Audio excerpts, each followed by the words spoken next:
Hello दोस्तों, नमस्ते, प्रणाम, हर हर महादेव। तो कैसन बनी रहुआ सबके हमारे चैनल में स्वागत बा। तो देखी जाए हम शिव चर्चा के बहुत सुंदर गीत लेके आयल बनी। अगर अच्छा लगे तो लाइक शेयर कमेंट कर दीजिए और कमेंट बॉक्स में बताएं कि शिव चर्चा के गीत आप लोग के कैसा लगा बा। और थोड़ा चैनल सब्सक्राइब भी कर लें जा। भैया हरेंद्र नीलम दीदी चली आई हो, दीदी चली आई हा। भैया हरेंद्र नीलम दीदी चली आई हा, दीदी चली आई हा। सुन के शिवा चर्चा महादेव चली आई हा। सुन के शिवा चर्चा महादेव चली आई हा। शिवा लोक में भेजले बानी चर्चा के परचा, देवा लोक में भेजल बानी चर्चा के परचा। अंकित के घरवा में होला शिवा चर्चा, अंकित के घरवा में होला शिवा चर्चा। तब ब्रह्मा जी यहाँ बेसाड़ जी चली यहाँ, बेसाड़ जी चली यहाँ।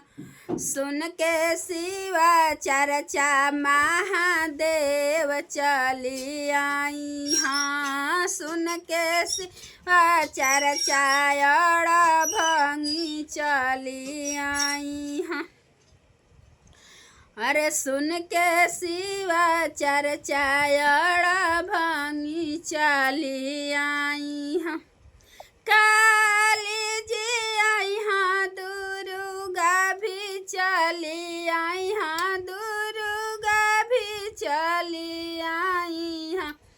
काली जी आई हाँ, दुर्गा भी चली आई हाँ, दुर्गा भी चली आई हाँ।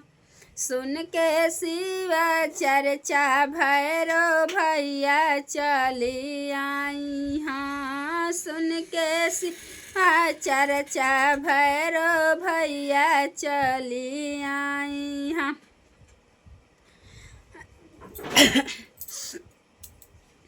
अरे सुन के शिवा चर्चा भैरव भैया चली आई हाँ।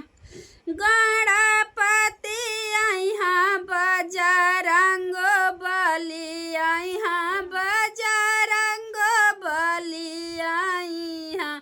सुन के शिवा चर्चा कार्तिक जी चली आई हाँ। सुन के शिवा चर्चा कार्तिक जी चली आई हाँ।